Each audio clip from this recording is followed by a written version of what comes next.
I got it all figured out. At least that's what I thought. And I really felt that for probably the vast majority of my career. And that was definitely true 3 years ago. The business, it was working really, really well. We were seeing sales and numbers that were growing and sustaining in a really positive way. And the lifeblood of the consulting world, client renewals, they were way stellar, way above the industry average. And my calendar, it was chock full. It was hard to find space in it, which I interpreted as proof I'm super valuable, right? If people needed me, that meant that I was doing something right. That belief carried me for a pretty long time. Frankly, for too long of a time. What I didn't realize was how much of that success depended on my proximity. Proximity. It's kind of a weird word to use, right? But it really just means that it needed my presence, and not the right kind of presence, but my presence was not as valuable as it probably could have been, because the model wasn't just built around expertise, it was built around access. If I was in the room, things moved faster. Decisions felt clearer if they routed directly through me. And if I stepped away, everything just slowed down, and it was just enough to make me feel uncomfortable. I told myself that that was good leadership. And that was partly because that idea had been reinforced in me over the years. The uncomfortable part for me is that I liked it. I liked being central. Knowing that my opinion mattered in every important moment to people other than just me was validating. I liked the subtle reassurance that came from being the one person that people waited on. It feels significant when a company adjusts around your availability. But at some point, I had to ask a question that I'd been avoiding. If the business only stabilizes when I'm involved, is that strength or is that unfinished design? Now, that question followed me into the writing process when I was building what would eventually become the Impact Shift Training Series, or ISTS. I talked a lot about that anchor part of our Leaders Evolution ecosystem last week in the blog and on social media. Now, when I was doing that, I thought I was working on structure, clear lanes with real accountability. It was something that could carry weight without constant supervision, something that every business owner needs. And then something else kept surfacing: identity. It was not about improving tactics or refining execution. It was about the person standing behind the structure and whether he or she was growing at the same rate as the systems he or she was building. I remember sitting at my desk late one night, staring at the material that was just technically solid. It would help companies because it would clean things up quickly while teaching them how to identify the warning signs sooner without needing someone like me telling them what to do. It would make leaders feel more organized. It would make me redundant. But it wouldn't necessarily change them. And that bothered me way more than I expected.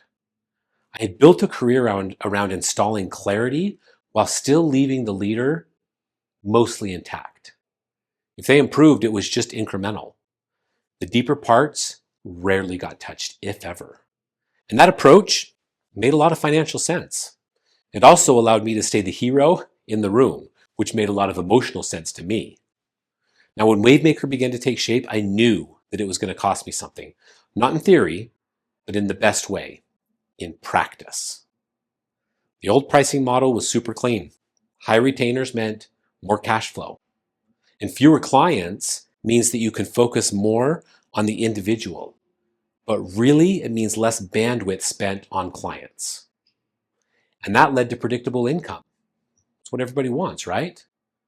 That structure funded my family and gave me breathing room. Walking away from that to build something priced dramatically lower felt reckless, because I knew exactly what I was giving up. There was a moment where I truly thought I might be dismantling the most stable thing that I had ever built. And I remember feeling the weight of that decision settle deep inside my chest. It wasn't panic, it was exposure. And then something shifted. Now, it wasn't dramatic, it wasn't super emotional, I wasn't sitting there in tears, It just felt steady and grounded, the kind of clarity that doesn't need to prove itself. If I truly believed leadership was about ownership, then I could not keep packaging transformation around my availability. That contradiction had to end somewhere. So it ended with me. What I did not expect was how isolating that clarity would feel. When you change direction internally, especially when it looks financially inefficient from the outside, not everyone applauds. Some people quietly question it. Some people loudly question it. Others assume that you're overcomplicating something that's always been working. And I understood their confusion because part of me felt that too. And there are still days when regression sounds totally reasonable. It sounds practical. It reminds me that the old way was way easier to explain. It also strongly suggests that maybe depth is unnecessary and that most people, they just want direction. So it reframes retreat as wisdom. And the voice that says that is subtle. The difference now is that I recognize it. Because WaveMaker has forced me to see that being effective is not the same as being formed. I could solve visible problems and still avoid uncomfortable growth inside myself. That realization was humbling. It's shown up in small moments. My son is currently serving a mission in Peru. On one of our calls recently, he was wrestling with how to balance his personality with his responsibility.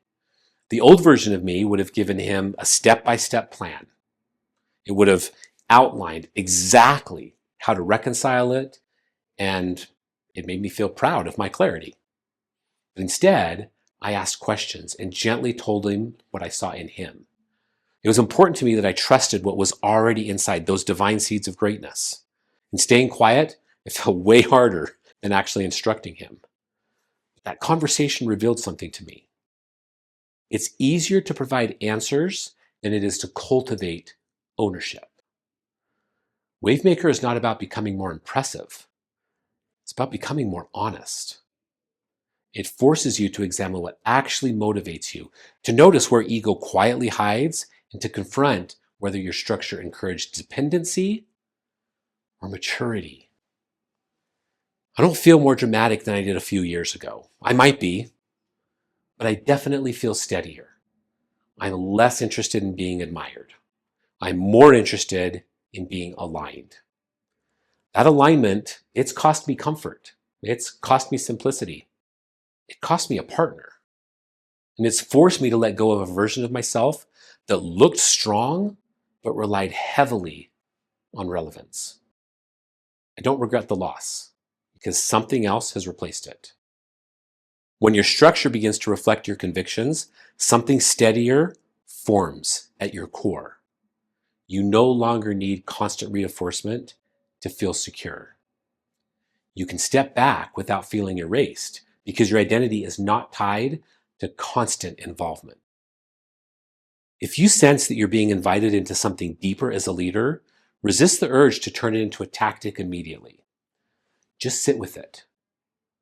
Growth rarely announces itself in ways that are convenient. It may require you to release a version of success that once felt secure. And it's probably going to ask you to let go of being indispensable.